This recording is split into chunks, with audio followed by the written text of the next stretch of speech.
ब्रह्मानन्दं परमसुखदं केवलं ज्ञानमूर्तिं द्वन्द्वातीतं गगनसदृशं तत्त्वमस्यादिलक्ष्यम् एकं नित्यं विमलमचलं सर्वदि साक्षिभूतम् भावातीतं त्रिगुणरहितं सद्गुरुं तं नमामि।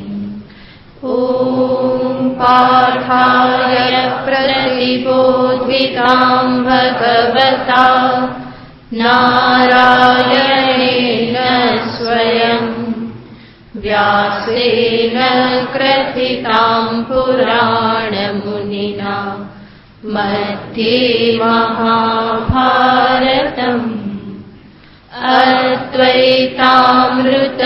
अद्वैतामृतवर्षिणीं भगवतीम् अष्टादशाध्यायिनी अम्ब त्वामनुसन्दधामि भगवद्गीते भवद्वेषिणि यं ब्रह्मा वरुणेन्द्ररुद्रमरुतः स्तुन्वन्ति दिव्यैस्तवैः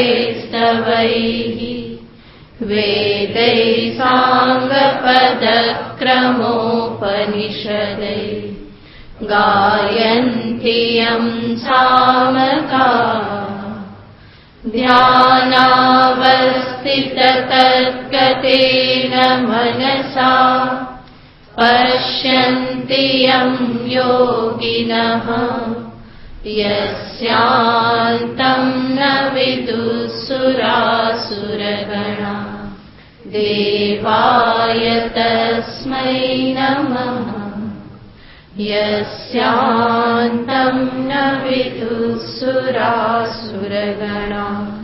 देवाय तस्मै नमः।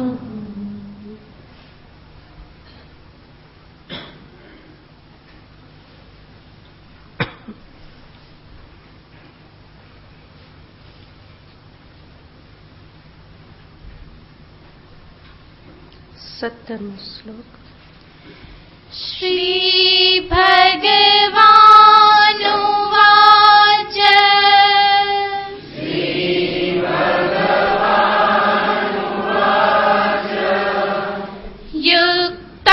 युक्ताहार विहारस्य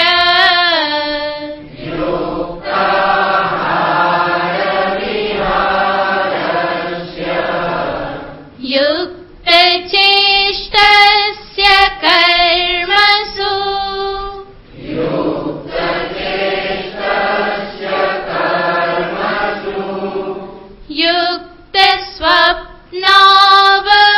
युक्तस्वप्नावबोधस्य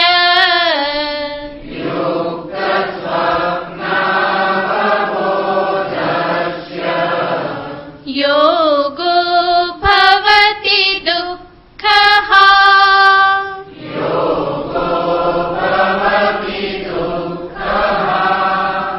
यदा विनियतं चित्तम्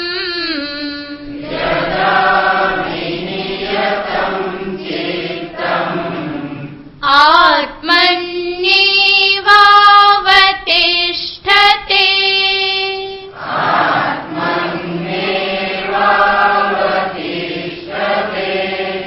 निःस्पृहः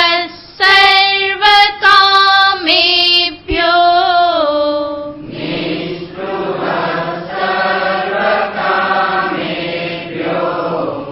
युक्त इत्युच्यते तदा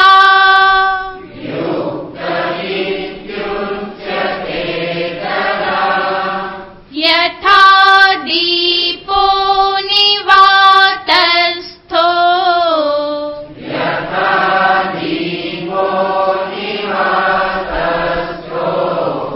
नेङ्गते सोपमा स्मृता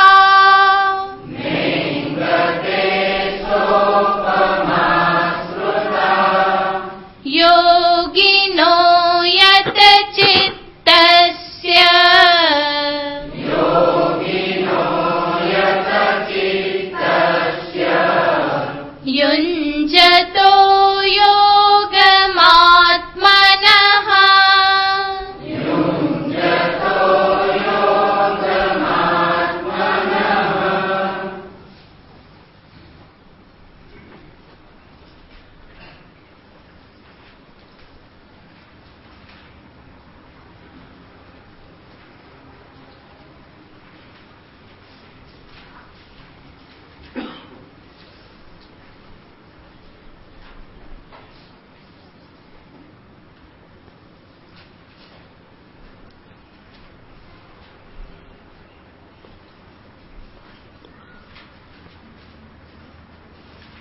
આ શ્લોકમાં ભગવાન શ્રી કૃષ્ણચંદ્ર સમાધિ અવસ્થાનું નિરૂપણ કરે છે. સમાધિ અવસ્થા કોને કહેવાય? જ્યારે ચિત્ત વિનિયત છે, આત્મ સ્વરૂપમાં જ સ્થિત છે, સર્વ પ્રકારની કામનાઓથી, જગતના સંકલ્પોથી જે મુક્ત છે, તો એવી ચિત્તની આત્મસ્થિતિ એને સમાધિ કહેવામાં આવે. અને ચિત્તની એ સ્થિતિને દર્શાવવા માટે ભગવાન શ્યામ સુંદરે ઉપમા આપી. યથા દીપો નિવાતસ્થઃ નિવાતસ્થઃ દીપઃ યથા ન એંગતે. વાયુરહિત સ્થાનમાં રહેલો દીપક જેવી રીતે કંપાયમાન થતો નથી, દીપકમાં કોઈ ચાંચલ્ય પ્રાપ્ત થતું નથી, બલ્કે દીપ શિખા, દીપ જ્યોતિ જે છે એ સ્થિર રહેશે. તો જેવી રીતે એ દીપ જ્યોતિ સ્થિર છે, એવી જ રીતે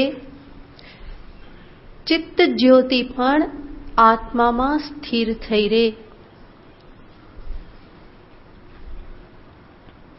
તો એવી જે સ્થિતિ, એવી જે આત્મસ્થિતિ ભગવાન કહેશે, આ પ્રમાણે દીપની જેમ યોગીનું ચિત્ત આત્મામાં સ્થિર બની રહેશે. ગઈ વખતે આપણે જોયેલું હતું કે દીપ જ્યોતિની ઉપમા શા માટે આપવામાં આવે છે? તો પરમ સાત્વિક એવી અવસ્થા, ચિત્તની પરમ સત્વની અવસ્થામાં જ જ્ઞાન ઉત્પન્ન થાય. અને એ સત્વમાં પહોંચતા પહેલા રજસમાં હોય, રજસમાં પહોંચતા પહેલા એ તમસમાં હોય છે. તો આ પણ સાધકના ચિત્તનો ક્રમિક વિકાસ છે. તામસિકતામાંથી એણે રજસમાં આવવું પડે અને અંતે રજસમાંથી સત્વની પ્રાપ્તિ કરવી પડે. તો રજસ જે છે એ પણ અંતે પ્રતિબંધ રૂપ છે, તામસ તો પ્રતિબંધ છે જ. અને આ આત્મસ્થિતિમાં અંતતો ગત્વા ચિત્ત સ્વયં ચિત્ત પણ રહેતું નથી, એ આત્મ સ્વરૂપ જ બની રહેશે, એમાં લીન થઈ જાય છે. એનો અર્થ ત્રણેય ગુણથી પર ત્રિગુણાતીત એવી અવસ્થાને પામે છે. તો આવી કોઈક સ્થિતિ દર્શાવવાને માટે અહીંયા દીપ જ્યોતિનું દ્રષ્ટાંત આપવામાં આવ્યું. યોગશાસ્ત્રમાં પણ આ પ્રમાણે દ્રષ્ટાંતો આપવામાં આવે છે. સાથે સાથે ચિત્તની આવી સ્થિતિ પ્રાપ્ત કરવામાં કયા કયા પ્રતિબંધો છે એ પણ પતંજલ મુનિ દર્શાવે છે. તો એવા 8 થી 9 પ્રતિબંધ દર્શાવવામાં આવે છે, જે કાં તો તમોગુણ જનિત છે અને કાં તો પછી રજોગુણ જનિત છે. તમસ અને રજસના પરિણામે ચિત્તમાં જડતા અથવા તો વિક્ષેપ પ્રાપ્ત થાય છે. અને જડતા કે વિક્ષેપની સ્થિતિમાં ક્યારેય પણ સમાધિમાં પહોંચી શકાય નહીં. સમાધિમાં પહોંચતા પૂર્વે પરમ સત્વની સ્થિતિમાં ચિત્ત હોવું અનિવાર્ય છે. અને એ સ્થિતિમાં પહોંચાડવું એ કોઈ સરળ વસ્તુ નથી. કયા કયા વિઘ્નો હોઈ શકે એ સાત્વિક અવસ્થામાં પહોંચવામાં, અને આચાર્ય દર્શાવે છે કે જે વિઘ્ન રજોગુણ કે તમોગુણના કારણે પ્રાપ્ત થાય છે. સર્વપ્રથમ વિઘ્ન બતાવે છે વ્યાધિ, કોઈ પણ પ્રકારનો શરીરનો રોગ, વ્યાધિ. તો શરીરની અસ્વસ્થતા, એમાં રહેલો રોગ જે છે એ ચિત્તને સ્થિર થવા દેતો નથી. વારંવાર ધ્યાન એના તરફ જ જવાનું. જ્યાં પણ શરીરમાં ક્યાંક અસ્વસ્થતા છે, ક્યાંક પીડા છે, કંઈક ગરબડ છે, તો મન ફરી ફરીને ત્યાં જ જવાનું છે. એ શરીરને ભૂલવું એના માટે મુશ્કેલ થઈ જાય છે. અને જ્યાં સુધી દેહની વિસ્મૃતિ ન થાય ત્યાં સુધી સમાધિમાં પ્રવેશ સંભવ નથી. દેહની સાથે સમાધિમાં પ્રવેશ ના થાય. જગતને ભૂલવું પડે, દેહને ભૂલવું પડે તો જ સમાધિ સ્થિતિ પ્રાપ્ત થાય. તો આ વ્યાધિ જે છે એ વ્યાધિ એ પ્રતિબંધ છે, કે જે વ્યાધિનું કારણ પણ કોઈક રજોગુણ કે તમોગુણ જ ક્યાંક ને ક્યાંક એની વિષમતા એ જ કારણ બની રહેશે. બીજું વિઘ્ન કહેવામાં આવે છે અકર્મણ્યતા. અકર્મણ્યતાનો અર્થ છે કંઈ ન કરવું. કંઈ ન કરવું એ જે અહીંયા કહેવામાં આવે છે એ બુદ્ધિના સ્તર પર છે, બૌદ્ધિક સ્તર પર. કારણ કે આગળ આળસરૂપી વિઘ્ન બતાવવાના છે જે શરીરને લઈને છે. પણ અહીંયા જે કહે છે અકર્મણ્યતા, તો ત્યાં એનો અર્થ કરવામાં આવે છે બૌદ્ધિક સ્તર પરની અકર્મણ્યતા. કઈ રીતે આપણે જોઈએ તો જ્યારે પણ આ ધ્યાનમાં કે નિધિધ્યાસન કરવા માટે બેસવામાં આવે તો ત્યાં ધીમે ધીમે બુદ્ધિથી વિચાર કરી અને સૂક્ષ્મ તત્વ સુધી પહોંચવાનું હોય છે. કઈ રીતે હું આ દેહ નથી, કઈ રીતે ઇન્દ્રિય, મન, પ્રાણ, શરીર આ બધાથી હું વિલક્ષણ, એનો સાક્ષી દ્રષ્ટા માત્ર છું. આ બધું કાર્ય શાંતિથી બેસી શુદ્ધ બુદ્ધિથી ધીમે ધીમે વિચાર કરવાથી પ્રાપ્ત સંભવ બને. તો ધ્યાનમાં બેસી અને જો વ્યક્તિ અકર્મણ્ય બની જાય તો એના કારણે એ ઊંઘી જવાનો, તરત જ મન લય પામી જાય. પણ અહીંયા સજાગતા સાથે આ આત્મ અનાત્મ વિવેક કરતા રહેવું પડે છે. દ્રષ્ટાદૃશ્ય વિવેક, અવસ્થાત્રય વિવેક. આ જે વિવેક જે છે જડ ચેતન વિવેક, એ સૂક્ષ્મ સ્તર પર બુદ્ધિ દ્વારા કરતા રહેવું પડે છે. અને એ દ્રષ્ટિએ જો સાધક અકર્મણ્ય બની જાય, એ સૂક્ષ્મ વિચાર જો એ ન કરે તો પણ એ દ્રષ્ટા સ્વરૂપ, કૂટસ્થ સાક્ષી સ્વરૂપ સુધી પહોંચી શકતો નથી. વચ્ચે ને વચ્ચે ક્યાંક એ કાં તો ચિત્તની જડતાને પ્રાપ્ત કરી લે, કાં ચિત્ત લય પામી જાય. તો આ રીતે બૌદ્ધિક અકર્મણ્યતા છે એ પણ વિઘ્ન બને છે.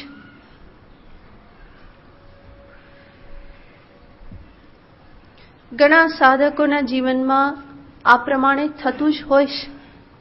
મારી પાસે ઘણા આવતા હોય, પ્રશ્ન પૂછતા હોય, ગુરુમાં ધ્યાનમાં બેસીએ છે પણ પછી શું થાય છે ખબર પડતી નથી. કે શું થાય છે ખબર પડતી નથી એવું ક્યાંથી ચાલે? ભાન તો રહેવું જોઈએ. હું કહું કે ભાઈ શું કરો છો ધ્યાન કરતી વખતે? બસ કે એમ જ બેસું છું. કે એમ જ બેસવાથી કંઈ ધ્યાન થઈ ગયું એવું ના કહેવાય.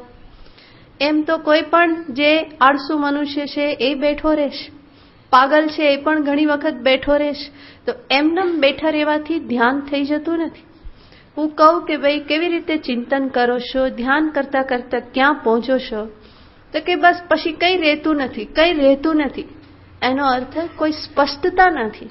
ચિત્ત કઈ સ્થિતિમાં છે, શું અનુભવ છે, ત્યારની ચિત્તની અવસ્થા શું છે, એનાથી આગળ ક્યાંય પહોંચવાનું બાકી છે, આ કોઈ વિચાર થતો નથી. યંત્રવત ધ્યાનમાં બેસીશ. તો એવી રીતે ધ્યાન કરવાથી ભગવાનજી અહીંયા ધ્યાન યોગ બતાવે છે, અથવા તો જે જ્ઞાનની વાત કરે છે, આત્મ સાક્ષાત્કાર કે બ્રાહ્મી સ્થિતિની વાત કરે છે, એ એવી રીતે એમનેમ આંખો બંધ કરીને બેસી જવાથી પ્રાપ્ત થઈ જતી નથી. સૂક્ષ્મ વિચાર કરવો પડે, અને એ સૂક્ષ્મ વિચાર કરી અને અંતે એક એવી સ્થિતિ આવે કે જ્યાં સ્વયં બુદ્ધિ પણ શાંત થઈ જાય છે. અને ક્યારે શાંત થાય? જ્યારે તત્વ સુધી પહોંચે ત્યારે. તત્વમાં બુદ્ધિ લીન થઈ જાય છે. પણ એની પૂર્વે જ એને મુઠ્ઠી કરી દેવામાં આવે તો એ યોગ્ય સ્થિતિ નથી. નિર્વિચાર અવસ્થા એ વાસ્તવમાં સમાધિ નથી. ઘણા લોકો નિર્વિચાર અવસ્થાને જ સમાધિ માની લે છે. નિર્વિચાર અવસ્થા સુષુપ્તિમાં પણ પ્રાપ્ત થાય છે. ઊંઘી જાઓ ત્યારે કયો વિચાર આવે છે? કોઈ વિચાર આવતો નથી. તો માત્ર નિર્વિચાર થઈ જવું, ચિત્તને બંધ કરી દેવું, વૃત્તિઓને અટકાવી દેવી, એટલું જ માત્ર ધ્યાન નથી, અથવા તો એ જ આત્મ સાક્ષાત્કાર નથી, કે એવી નિર્વિચાર અવસ્થા માત્ર જ સમાધિ નથી. સમાધિનું લક્ષણ આપતા અહીંયા કહેવામાં આવે છે, ધ્યાન શું છે? તદા દ્રષ્ટુઃ સ્વરૂપે અવસ્થાનમ સમાધિ. અને એની પૂર્વે ધ્યાનનું લક્ષણ કહેશે તત્ર પ્રત્યયૈકતાનતા. એક જ પ્રત્યય, નિરંતર બ્રહ્મ પ્રત્યય, આત્મ પ્રત્યય, દ્રષ્ટા સ્વરૂપનો પ્રત્યય, અને એવી રીતે એકતાનતા જે પ્રત્યયૈકતાનતા જે થાય એના અંતે સમાધિ. એટલે શું? તદા દ્રષ્ટુઃ સ્વરૂપે અવસ્થાનમ. દ્રષ્ટા સ્વરૂપમાં, સાક્ષી સ્વરૂપમાં સ્થિતિ, એને સમાધિ કહેવામાં આવે છે. માત્ર નિર્વિચાર અવસ્થા એ સમાધિ નથી. તો આ બધી બાબતોને બરાબર સમજી અને ધ્યાન કરવામાં આવે તો જ કોઈક ભૂમિકા પ્રાપ્ત થઈ શકે. નહીં તો વચ્ચે ને વચ્ચે બધું ખતમ થઈ જતું હોય છે. તો આ દ્વિતીય વિઘ્ન છે અકર્મણ્યતા. વિચાર ન કરવો, બુદ્ધિ ન ચલાવવી. તત્વના સંદર્ભનું જે ચિંતન કરવાનું છે, ધીમે ધીમે બુદ્ધિને ઉદ્બોધન કરી અને આ અનાત્મામાંથી ઉપર ઉઠવાનું છે. જગતનું વિસ્મરણ કરવાનું છે. આ બધું આંખો બંધ કરવા માત્રથી ના થઈ જાય. એના માટે ધીરે ધીરે આ વિવેક કરતા રહી અને બુદ્ધિને એમાંથી નિવૃત્ત કરવી પડે. અને એમાંથી નિવૃત્ત થયેલી બુદ્ધિ ધીમે ધીમે આત્મસ્થિતિને પ્રાપ્ત કરે, સમાધિમાં પ્રવેશ કરે. તો બીજું વિઘ્ન આ અકર્મણ્યતા કહેવામાં આવે છે. ત્યાર પછી ત્રીજું કહેવામાં આવે છે સંશય, શંકાઓ.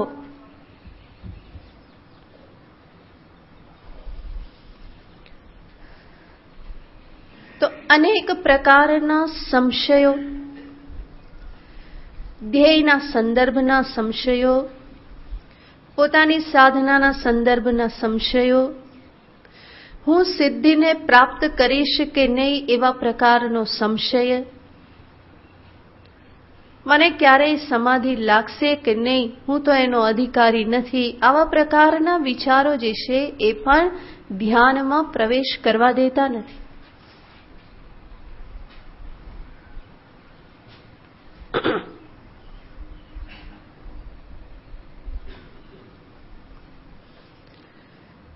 તો આ જે સંશયો જે છે એ સંશયોના કારણે પણ તત્વ સુધી પહોંચવું સંભવ બનતું નથી. પોતાના સામર્થ્યના સંદર્ભમાં સંશય, પોતે જે સાધના પદ્ધતિ અપનાવી લે છે એના સંદર્ભમાં સંશય, જે ઉપદેશ પ્રાપ્ત થયેલો છે એના સંદર્ભમાં સંશય, તો આ બધી જે શંકાઓ જે છે એ પણ મને ધ્યાનમાં પ્રવેશવા દેતી નથી.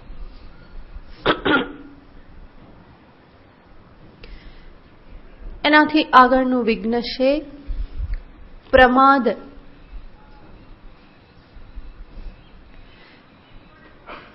પ્રમાદનો અર્થ છે પોસ્ટપોન્ડિંગ મેન્ટાલિટી. આજે નહીં કાલે કરીશું, આજે નહીં કાલે કરીશું. આજે કરવાનું કામ આવતીકાલ ઉપર નાખવામાં આવે તો એને પ્રમાદ કહેવામાં આવે. અને પ્રમાદ બહુ મોટો શત્રુ છે. એ કાલે કાલે કાલે કાલે કરવામાં માણસ રિટાયર્ડ થઈ જાય છે. અને ગવર્મેન્ટ રિટાયર્ડ કરે એની સાથે ભગવાન કે મારે ત્યાંથી પણ તું રિટાયર્ડ. તો ધીમે ધીમે આમ ઠેલતા ઠેલતા ઠેલતા ઠેલતા વૃદ્ધાવસ્થા આવી જાય છે. વિષય ભોગ પ્રત્યેનું આકર્ષણ એવું હોય કે ત્યારે આપણને એ પ્રમાણેના જ વિચારો આવે કે ગોવિંદ તો ક્યારે ભજવાના ગળપણમાં, જાણે એની પાસે પરવાનો છે કે ગળપણ આવવાનું જ છે ને ત્યાં સુધી હું જીવવાનો જ છું. તો આ એક પ્રકારનો પ્રમાદ છે. સત્યને સમજ્યા પછી, જીવનના ધ્યેયને સમજ્યા પછી, જીવનમાં શું કરવું જોઈએ એ બધું સમજ્યા પછી પણ એને જીવનમાં અપનાવવું નહીં, એને પ્રમાદ કહેવામાં આવે. જાણ્યા પછી પણ હું આંખ આડા કાન કરું, એને ભૂલી જવું.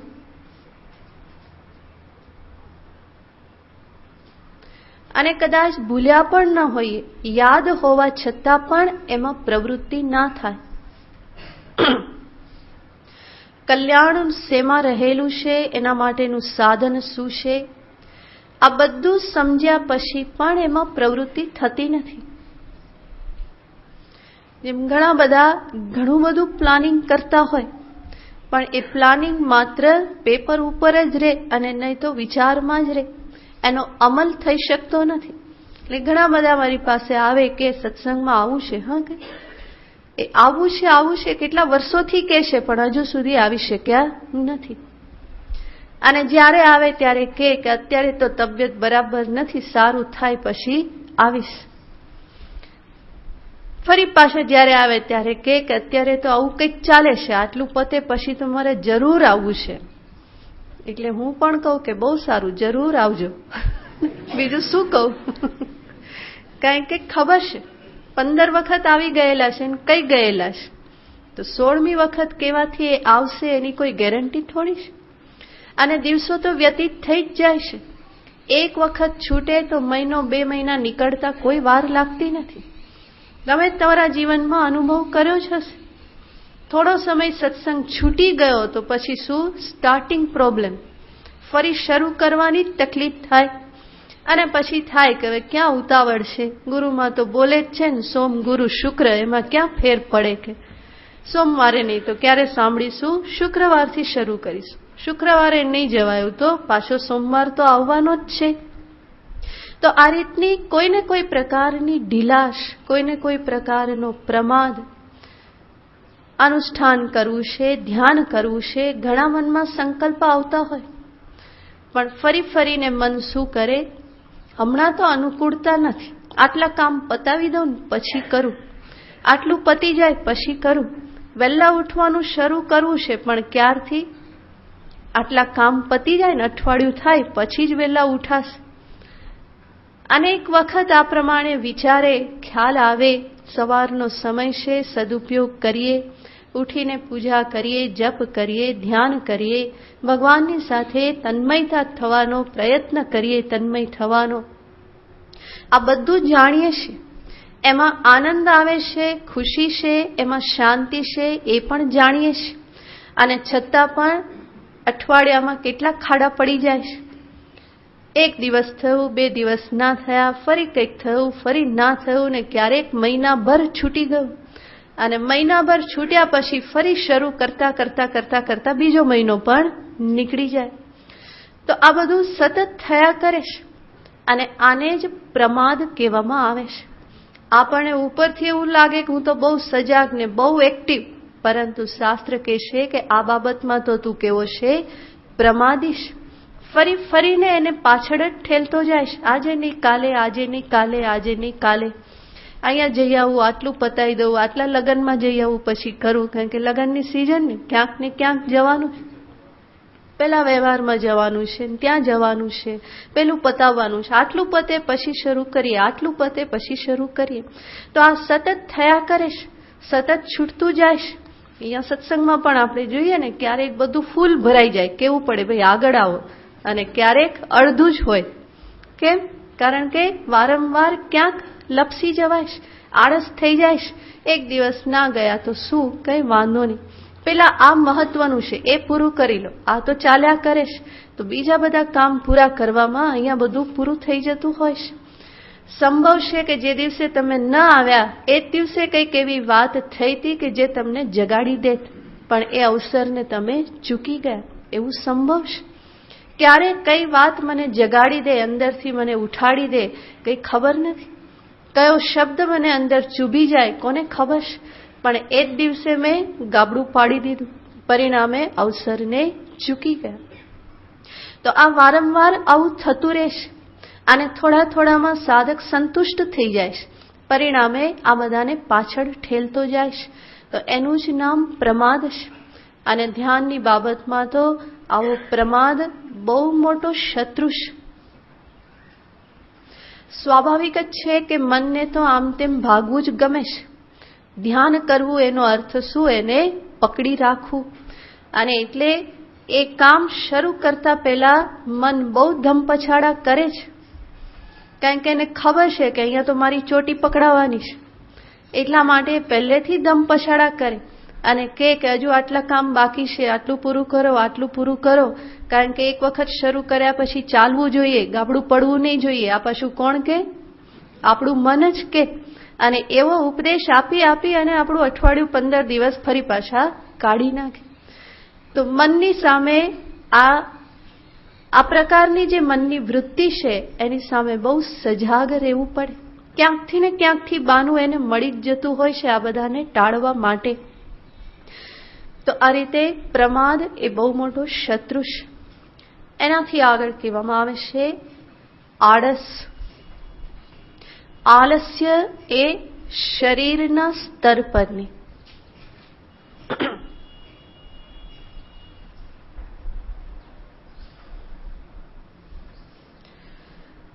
તો શારીરિક રીતે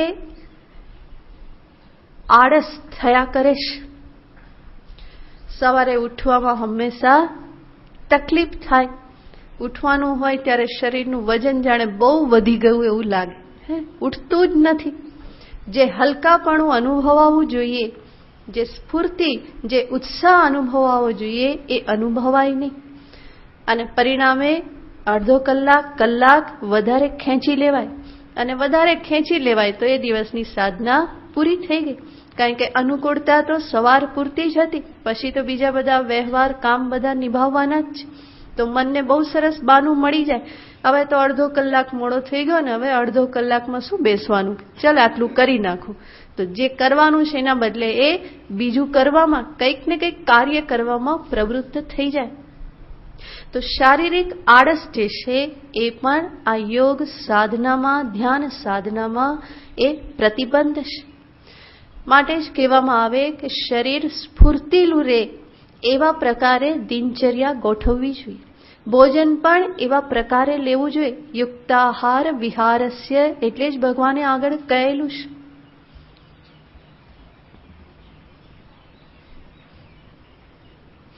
રાત્રે દાબી દાબીને ભરપેટ ભારે ભોજન ખાઈએ તો પછી સવારે ઉઠાય ક્યાંથી?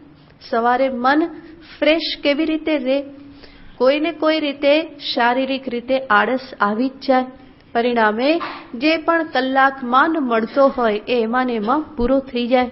પછી મન કે હવે બીજી સમાધિ ક્યાં, આનાથી વધારે સારી સમાધિ બીજી કઈ હોય? તો નિદ્રા એ જ સમાધિ. નિદ્રા સમાધિ સ્થિતિ. એ શ્લોક પણ યાદ આવી જાય ને કેવી ખુશી થઈ જાય કે ચાલો આ જ સમાધિ આપણે સારી છે. તો આળસ જે છે એ પણ બહુ મોટો શત્રુ છે. ત્યાર પછી કહેવામાં આવે છે અવિરતિ. અવિરતિનો અર્થ છે સતત કંઈ ને કંઈ કરતા રહેવાની વૃત્તિ, વિરામ નહીં. આળસથી આ તદ્દન વિરુદ્ધ.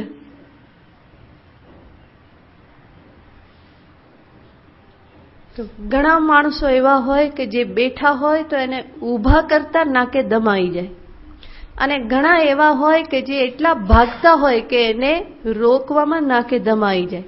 જંપીને બેસાડતા શીખવવામાં આપણે થાકી જઈએ.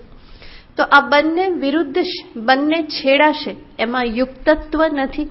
ભગવાન યુક્તત્વ હંમેશા કહેશે મધ્યમ માર્ગ.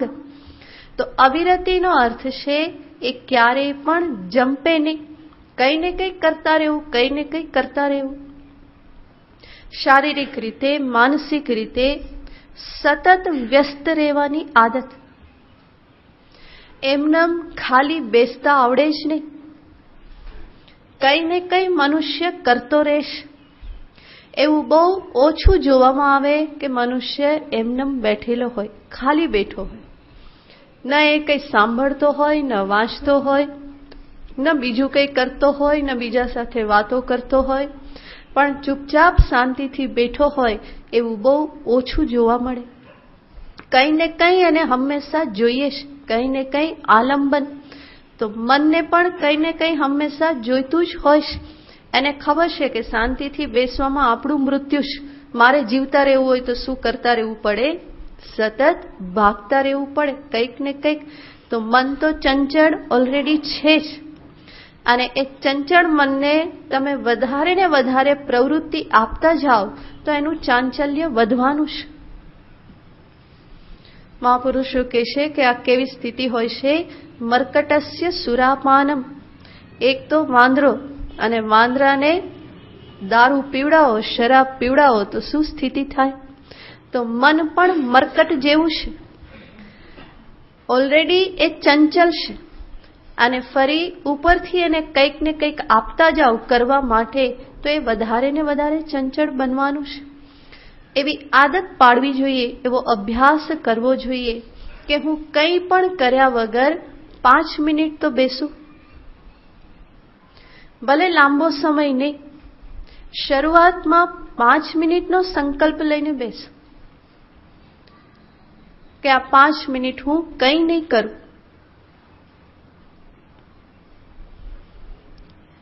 શરીરને હલાવીશ નહીં, કંઈ જોવું નથી, કંઈ સાંભળવું નથી, કોઈ પુસ્તક વાંચવું નથી, કોઈની જોડે કંઈ વાત કરવી નથી. તમે પ્રયત્ન કરજો, 5 મિનિટ કલાક જેવી લાગશે. કંઈક ને કંઈક કરતા રહેવાની આદત જે છે એ આદત બદલીને શાંતિથી બેસવાની આદત પાડવાની છે. અને એવી રીતે અભ્યાસ કર્યો, આદત પાડી તો ક્યારેક ધ્યાનમાં પ્રવેશ થઈ શકે. વસ્તુતઃ ભગવાન અહીંયા જે સ્થિતિની વાત કરે છે એ કંઈક કરીને પ્રાપ્ત કરવાની વસ્તુ નથી, બલકે કંઈ નહીં કરીને પ્રાપ્ત કરવાની વસ્તુ છે. અહીંયા કંઈક કરવામાં પ્રયત્ન નથી, બલકે ન કરવા માટે પ્રયત્ન કરવાનો છે. તો સાધન માર્ગ જે છે એ તદ્દન વિપરીત માર્ગ છે. કરીને ક્યાંય પહોંચવાનું નથી, બલકે જે કરી રહ્યા છો એને છોડીને જ આ આત્મસ્થિતિ પ્રાપ્ત કરવાની છે. કર્તૃત્વને છોડીને જ અકર્તામાં સ્થિત થવાનું છે. ભોક્તૃત્વને છોડી અભોક્તા સ્વરૂપમાં સ્થિતિ પ્રાપ્ત કરવાની છે.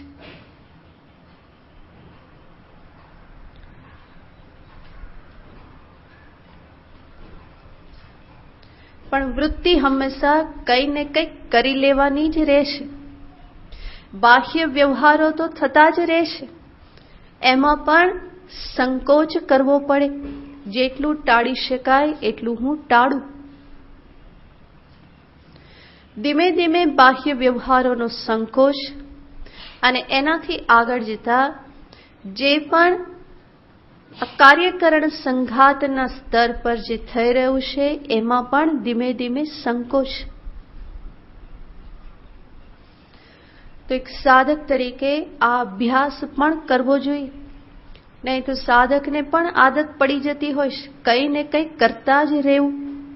કા વાંચો, કા જપ કરો, કા પૂજા કરો, કા પાઠ કરો, કા પારાયણ કરો, કંઈ ને કંઈ કરતા રહો.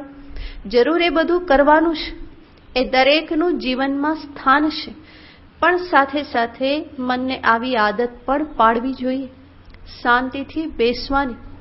હું કંઈ કર્યા વગર શાંતિથી કેટલું બેસી શકું છું?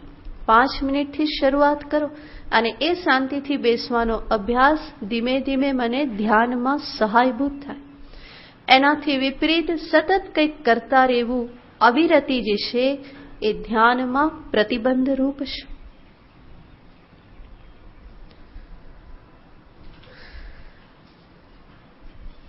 સાતમું વિઘ્ન કહેશે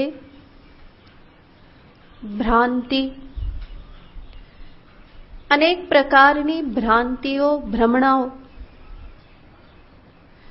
ધ્યાનના સંદર્ભમાં, ધ્યેયના સંદર્ભમાં, સાધન પદ્ધતિના સંદર્ભમાં અનેક પ્રકારની ભ્રાંતિઓ સાધકને થતી રહેશે.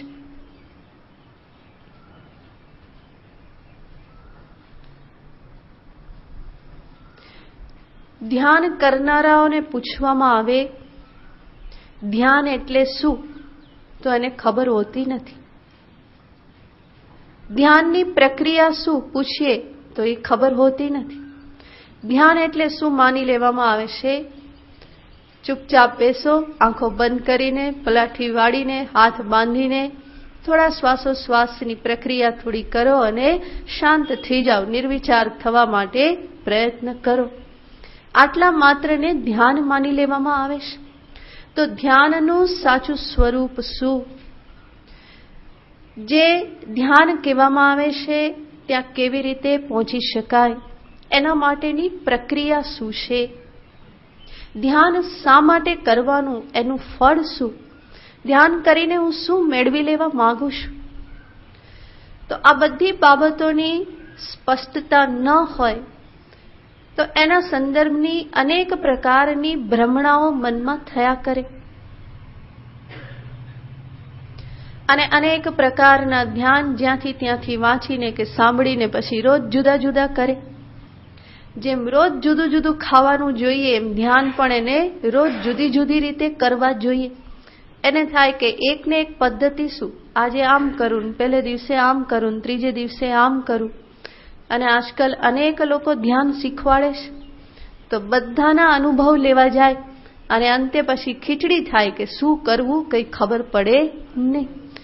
તો દરેક જે પણ સંપ્રદાય છે, જે નવા નવા બધા ઘણા આવતા જાય છે, બધા શું શીખવાડે છે? ધ્યાન કરતા શીખવાડે. થોડા પ્રાણાયામ કરાવે, ધ્યાન કરાવે. પણ ધ્યાન એટલે શું હકીકતમાં? કંઈક ને કંઈક પ્રકારનું ગતકડું હોય અને એને ધ્યાન કહી દેવામાં આવે. હવે આમ કરો, હવે આમ કરો, હવે આમ કરો. 10-15 મિનિટ તો બહુ થઈ ગઈ કે એ 10-15 મિનિટનું ધ્યાન કરાવે.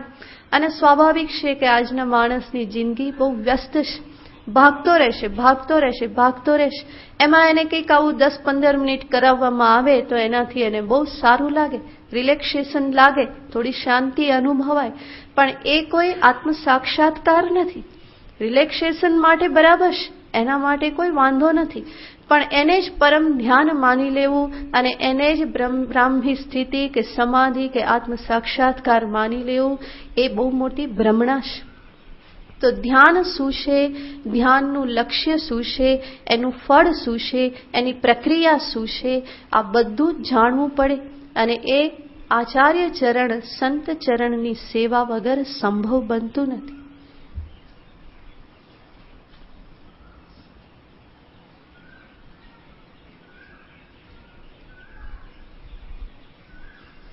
પુસ્તકમાં વાંચી વાંચીને ધ્યાન થાય નહીં. ધ્યાનની અનેક પદ્ધતિઓ બતાવવામાં આવે છે, અધિકારીને અનુરૂપ પ્રક્રિયા બતાવવામાં આવે, પણ મારા માટે કઈ યોગ્ય પ્રક્રિયા છે એ મારે નક્કી કરવું પડે. કોઈક આચાર્યની સહાય લઈ એની સાથે બેસી ત્યાં જિજ્ઞાસા વ્યક્ત કરી અને મારા સંસ્કાર, મારી પ્રકૃતિને અનુરૂપ મારે પ્રક્રિયા અપનાવવી પડે. બાકી હું અનેક જગ્યાએ વાંચીને કે અનેક જગ્યાએ જઈ અને કરતો રહું તો એમાં ક્યાંય પહોંચી વળાય નહીં. આજે બ્રહ્માકુમારીમાં ગયા અને એનું ધ્યાન કર્યું, કાલે આર્ટ ઓફ લિવિંગમાં ગયા અને એનું ધ્યાન કર્યું, ફરી પ્રાણિક હિલિંગમાં ગયા અને એનું ધ્યાન કર્યું. કઈ ગમે ત્યાંથી જ્યાં મળ્યું ત્યાંથી કરવા લાગ્યા તો એવી રીતે ધ્યાન થાય નહીં. ધ્યાન જો એટલું સરળ હોત તો આટલા શાસ્ત્રો એની પાછળ શું કરવા લખાયા હોત. સમાધિ જો એટલી સરળ હોત તો શા માટે કોઈ વ્યક્તિ ભગવા ધારણ કરીને આખું જીવન એની પાછળ સમર્પણ કરે? માત્ર એટલાથી થઈ જતું હોત તો એ કોઈ એટલી સરળ વસ્તુ નથી. પણ સતત પ્રયત્ન, સતત અભ્યાસ, નિષ્ઠાપૂર્વકનો અભ્યાસ, કોઈ માર્ગદર્શકની નિશ્રામાં રહી અને અભ્યાસ કરવાથી આ બધું સિદ્ધ થાય છે. નહીં તો અનેક પ્રકારની ભ્રમણાઓમાં જીવન પૂરું થઈ જાય છે. કંઈક અનુભવ થયો ને એને સાક્ષાત્કાર માની લેવામાં આવે. અંદર કંઈક જુદા પ્રકારે પ્રકાશ દેખાયો, જુદો કંઈક અવાજ સંભળાયો તો એને સાક્ષાત્કાર માની લેવામાં આવે. કાન બંધ કરો અને અંદર કંઈક સંભળાય તો અંદર તો સંભળાય જ ને, અંદર લોહી દોડાદોડી કરે તો કંઈક તો અવાજ તો આવવાનો ને. અને એને તમે કહો કે નાદ બ્રહ્મનો સાક્ષાત્કાર થઈ ગયો તો એ કંઈ સાક્ષાત્કાર ના કહેવાય. આપણી અંદર તો આખી ફેક્ટરી ચાલે જ છે. ફેક્ટરી ચાલે છે, બહારના દરવાજા બંધ કરો તો અંદર ઘણો બધો ઘોંઘાટ સંભળાવવાનો જ. ડોક્ટરનું સ્ટેથોસ્કોપ હોય અને ક્યારેક તમે જોજો કાન પર લગાવી અને અહીંયા છાતી પર મૂકે તો કેટલી ગરગરાટી સંભળાય છે. જબરી ગરગરાટી સંભળાય. આપણને એમ થાય કે આટલું બધું અંદર ચાલે છે એમ. તો આપણે બહાર બધું જોઈ રહેલા છીએ ને બહાર બીજી છીએ, માટે અંદરની ખબર પડતી નથી. અને થોડું કરાવવામાં આવે, કાન બંધ કરો ને આંખ બંધ કરો ને કંઈક મુદ્રા કરાવી અને કે હવે ધ્યાન કરો, હવે ઓમકારનું ઉચ્ચારણ કરો, તો એ તો બધું કરીને બધું અંદર સંભળાવવાનું જ છે. અને એને શું કહેવામાં આવે? નાદ બ્રહ્મ. તમને નાદ બ્રહ્મનો સાક્ષાત્કાર કરાવી દેવામાં આવશે. કેટલા વખતમાં? 10 મિનિટમાં. ઇન્સ્ટન્ટ મેડિટેશન, ઇન્સ્ટન્ટ સમાધિ, ઇન્સ્ટન્ટ કોફી. હે, આ બધું કેવું છે? ઇન્સ્ટન્ટ છે. અને આજે માણસને બધું એવું જ જોઈએ છે. સમય નથી આ બધું કરવા માટે. બધું જલ્દી ટૂંકા રસ્તે જલ્દી મળી જતું હોય તો બહુ સારું. ગુરુજી, તમે તો બહુ સાધના કરેલી જ છે ને, તમારો અનુભવ થોડો અમને આપી દો ને. તમે તો સમાધિ લગાવેલી જ છે ને, બસ તમારી સમાધિમાંથી અમને થોડું આપી દો. એવી રીતે થાય નહીં. કોઈ ઊંઘ્યા તો એ ઊંઘનો આનંદ બીજા કોઈને મળે નહીં. એના માટે મારે જ સૂવું પડે. મારી ભૂખ મટાડવા માટે મારે જ અન્ન ખાવું પડે. બીજા કોઈ ખાઈ લે તો ના ચાલે. તો ગુરુજીનો અનુભવ મને માર્ગદર્શક જરૂર બને, કંઈક મને સમજાવી શકે, દિશા સૂચન કરનારો બની શકે, પરંતુ એ મને સમાધિમાં પહોંચાડી દે કે સમાધિનો આનંદ મને આપી દે એવું સંભવ નથી. સમાધિ મારે પોતાએ લગાવવી પડે, ધ્યાન મારે પોતાએ કરવું પડે. અહીંયા કંઈ ઉધાર ચાલતું નથી. થોડુંક આપી દો, ઉધાર આપી દો, એ અહીંયા કંઈ ચાલતું નથી. તો આ ધ્યાનના સંદર્ભની અનેક પ્રકારની ભ્રાંતિઓ, સાધનાના સંદર્ભની અનેક પ્રકારની ભ્રાંતિઓ, એના પરિણામે સાધક આગળ પહોંચી શકતો નથી. એ બહુ મોટું વિઘ્ન છે. તો જે શાસ્ત્રીય પદ્ધતિ છે એ શાસ્ત્રીય પદ્ધતિથી જ આગળ વધવાનું હોય. મનગણંત બધી પદ્ધતિઓ હોય એનાથી આગળ વધી શકાય નહીં. ઘણી વખત મારી પાસે સાધકો આવતા હોય અને કંઈક સાધના સંદર્ભમાં પ્રશ્ન પૂછતા હોય, ક્યારેક જપના સંદર્ભમાં પ્રશ્ન પૂછતા હોય. પછી સામેથી હું પૂછું એની પહેલા બતાવી દે કે આ મંત્રનો હું જપ કરું છું. અને એ મંત્ર એટલો લાંબો હોય ને એમાં શું હોય કંઈ ખબર જ ના પડે. હું સાંભળું ત્યારે મને એમ થાય કે આ કયો મંત્ર ને ક્યાંથી આવ્યો હશે ને એમાં શું કહેવા માગે છે. પણ સાધક છે, શ્રદ્ધાથી કરી રહેલો છે, એટલે મારાથી કંઈ બોલાય પણ નહીં, આશ્ચર્ય પણ વ્યક્ત ના કરાય, કારણ કે શ્રદ્ધાથી કરે છે. ક્યાંક એની શ્રદ્ધા તૂટી જાય પણ જરૂર અંદરથી ભાવ તો જાગે કે આવું આ ક્યાંથી આને મળી ગયું. એટલો લાંબો મંત્ર હોય અને એમાં કેટલું આવતું હોય.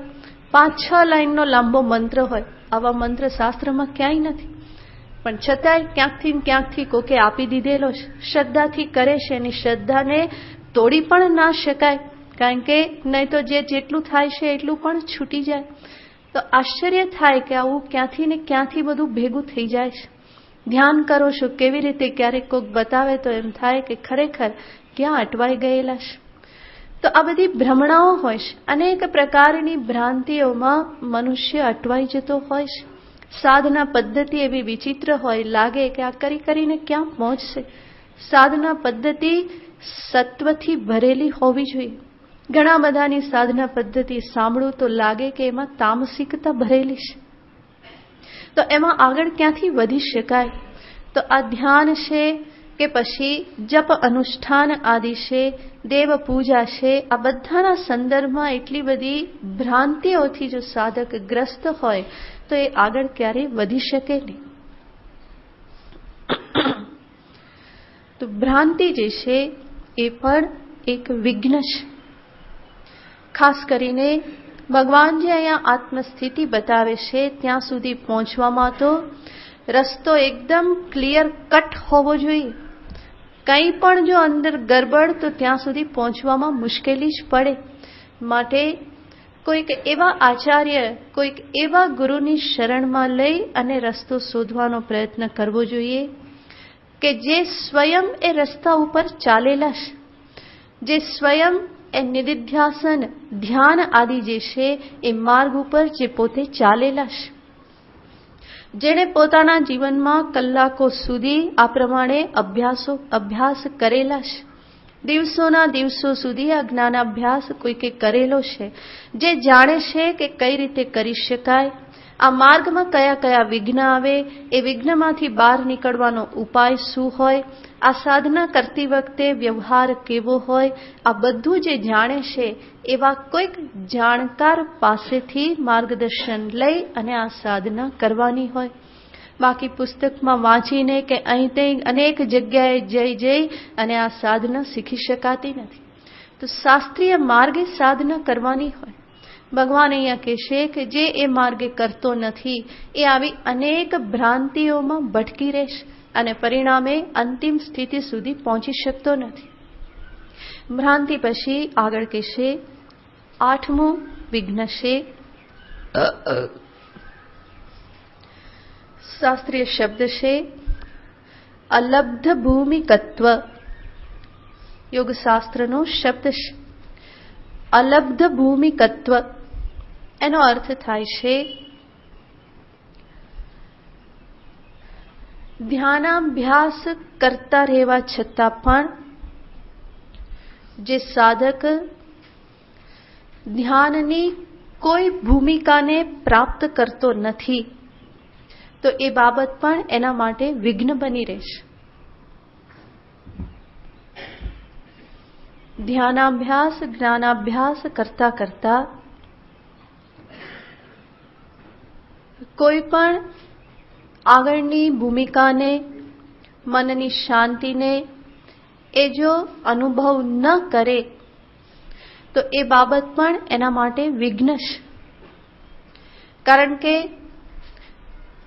લાંબા સમય સુધી ધ્યાનાભ્યાસ કર્યા પછી પણ આવું જો કંઈ અનુભવ ન થાય તો સ્વાભાવિક જ એના મનમાં નિરાશા ઉત્પન્ન થવાની અને કોઈક રીતે અશ્રદ્ધા ઉત્પન્ન થાય કે અહીંયા તો કંઈ છે નહીં, જે કહેવામાં આવે છે એવું કંઈ છે નહીં, પ્રયત્ન કર્યો પણ કંઈ મળતું નથી. તો સંભવ છે કે આવી નિરાશા, હતાશાના કારણે એ આ ધ્યાનાભ્યાસ છોડી દે.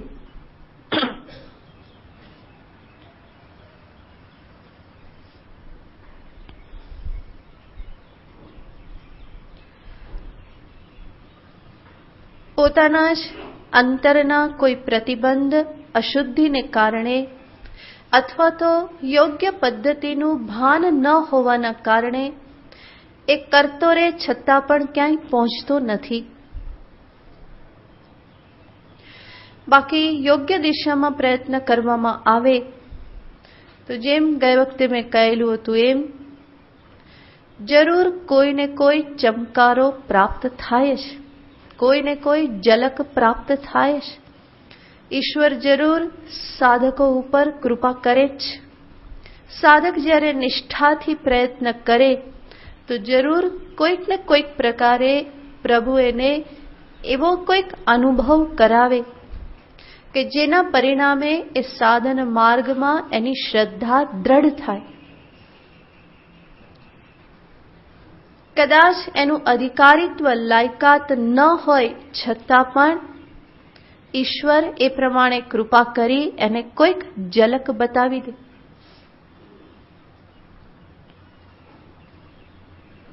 ભાગવતમાં પ્રસિદ્ધ દ્રષ્ટાંત આવે છે નારદજીનું. નારદજી પૂર્વ જન્મમાં સંતોની સેવા કરતા હતા અને જે પણ એને સંત સેવા કરેલી હતી એના પરિપાકે આગળ જતા ભગવાને એમને દર્શન આપ્યા. માત્ર એક ઝલક દેખાડી અને ભગવાન અંતર્ધ્યાન થઈ ગયા. પણ આ પ્રભુની જે એક ઝાંખી થઈ એનાથી જ નારદજી એટલા બધા પ્રભુ પ્રત્યે ઉન્મુખ થઈ ગયા, એટલી વ્યાકુળતા તત્પરતા આવી ગઈ કે પ્રભુ દેખાયા ને ફરી કેમ જતા રહ્યા? આવું ને આવું દર્શન શું મને હંમેશા ના થાય? તો આવા પ્રકારની એક અંદરથી જે તાલાવેલી તત્પરતા જાગી, જેના પરિણામે આગળ જતા એ પ્રભુમય બની રહ્યા. જ્યારે આ પ્રકારેની શંકા એના મનમાં થતી હતી ત્યારે પણ એમને કહેવામાં આવ્યું, ભગવાન અંતર્ધ્યાન થયા પછી ખૂબ વ્યાકુળ થઈ ગયા. તો ભાગવતમાં આવે છે નિરૂપણ કે આકાશવાણી થઈ, એવો એક અશરીરી અવાજ આવ્યો કે જેમાં એ નારદજીને કહેશે કે આ તો મેં તને માત્ર એક ઝલક બતાવી કે જેથી કરીને તું પ્રભુના માર્ગે ચાલતો થા. નારદજી કહેશે કે મારા એવા કયા પુણ્યના પ્રતાપે મને આ તમે બતાવ્યું? તો ત્યારે ફરી અવાજ આવે છે કે જરૂર તારું અધિકારીત્વ નહોતું, અંતઃકરણ હજુ એ માટે તૈયાર નહોતું, છતાં પણ તે જે સંત સેવા કરી એ સંત સેવાના પુણ્યના પરિપાકે આ તને પ્રાપ્ત થયેલું છે અને એટલા માટે તને આ ઝાંખી કરાવવામાં આવેલી છે કે તું હજુ વધારે દ્રઢતાથી શ્રદ્ધાપૂર્વક તારી સાધનામાં પ્રવૃત્ત થઈ જા. તો શાસ્ત્રના આ બધા દ્રષ્ટાંતોથી આપણને ખ્યાલ આવે કે ઈશ્વર સાધક જો નિષ્ઠાથી પ્રયત્ન કરે તો જરૂર એના ઉપર કૃપા કરે છે. આ ધ્યાન માર્ગમાં, સમાધિ માર્ગમાં જરૂર કોઈને કોઈ એવી અવસ્થા ભૂમિકામાં એને પહોંચાડે છે કે જેથી કરીને એ માર્ગે આગળ વધવાનો એનો ઉત્સાહ વધતો જાય. જો એવું કંઈ ન થાય તો એ છૂટી જવાની સંભાવના છે, તો એ પણ એક વિઘ્ન છે. તો અલબ્ધ ભૂમિકત્વ એ વિઘ્ન છે. અંતિમ વિઘ્ન કહેવામાં આવે છે અનવસ્થિતિ. અનવસ્થિતિનો અર્થ છે લક્ષ્યમાં, ધ્યેયમાં સ્થિતિ પ્રાપ્ત ન કરવી.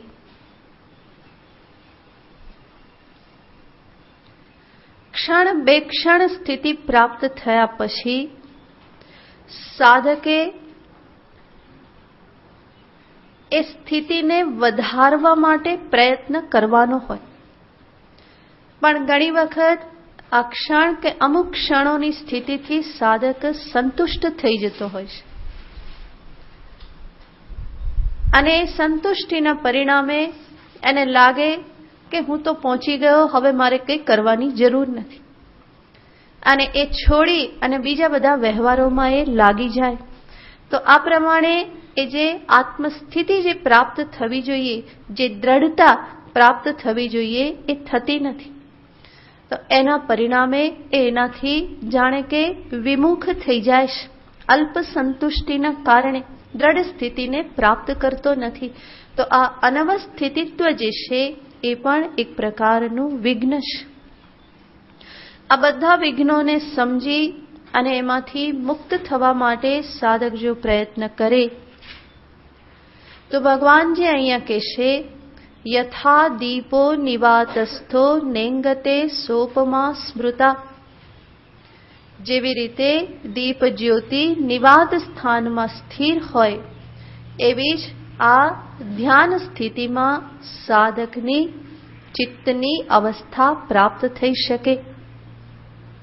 જ્યારે આ બધા વિઘ્નોથી એ મુક્ત હોય, આ બધા વિઘ્નોને સમજી અને પોતાના જીવનમાંથી એને નિવૃત્ત કરવા માટે જે સતત પ્રયત્નશીલ રહે અને ગુરુના દર્શાવેલા માર્ગે એ ધ્યાનમાં પ્રવૃત્ત થાય, તો ભગવાન જે અહીંયા સ્થિતિ બતાવે છે એ ચિત્ત સ્થિતિને નિવાત દીપવત જે સ્થિતિ જે છે એને જરૂર એ પ્રાપ્ત કરી શકે.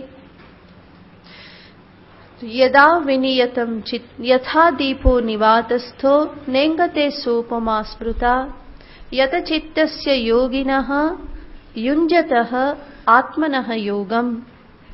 જે આ પ્રમાણે આત્માનું સંધાન રૂપ આ ધ્યાન યોગ જે કરી રહેલો છે એવા યોગીની આ ચિત્તની સ્થિતિ અને અભ્યાસ કરતા કરતા આ સ્થિતિ પ્રાપ્ત થઈ શકે. આટલું કહ્યા પછી હજુ આગળના શ્લોકમાં પણ ભગવાન આ જ ચિત્ત સ્થિતિની વાત કરે છે કે કેવી રીતે ચિત્ત આ સ્થિતિએ પહોંચે છે. આગળનો શ્લોક. યત્રો પરમતે ચિત્તમ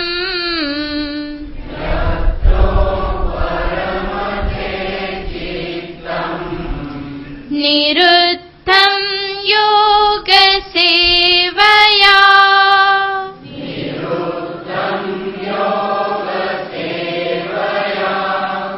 યત્ર ચૈવાત્મનાત્માનમ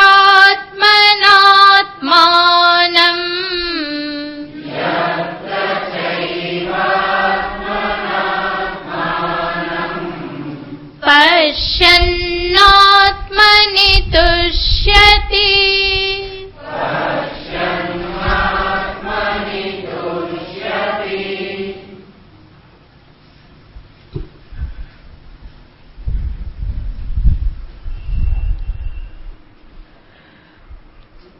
ભગવાન સ્થિતિની વાત કરતા કહેશે યત્ર.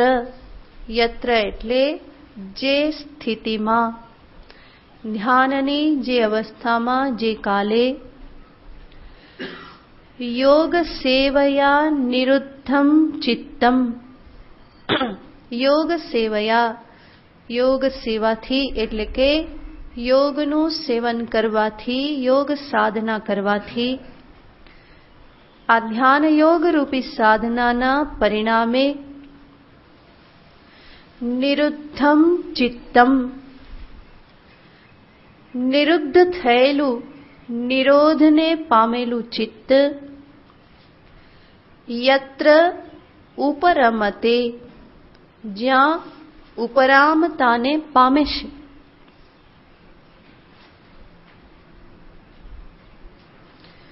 અને જે સ્થિતિમાં યત્ર એવં આત્માનમ આત્મના પશ્યન, આત્મા વડે આત્માનું જ દર્શન કરી, આત્મની તુષ્યતિ, આત્મામાં જ સંતુષ્ટિને પ્રાપ્ત કરે છે. તો આ શ્લોકમાં પણ ભગવાને આ જ આત્મસ્થિતિનું નિરૂપણ કર્યું છે. અને એમાં ભગવાને 3 બાબતો દર્શાવેલી છે. એક તો ચિત્તની નિરુદ્ધ અવસ્થા,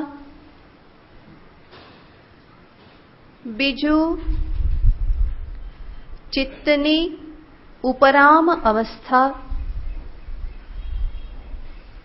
અને ત્રીજું આત્મ સ્વરૂપમાં સંતુષ્ટિ.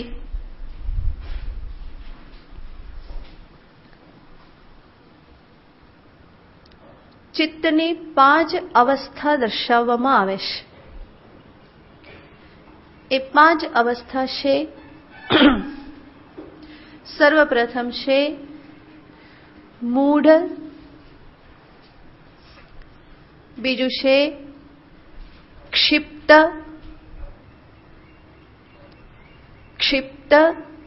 ત્રીજું છે વિક્ષિપ્ત, ચોથી અવસ્થા છે એકાગ્ર, પાંચમી અવસ્થા છે નિરુદ્ધ અવસ્થા.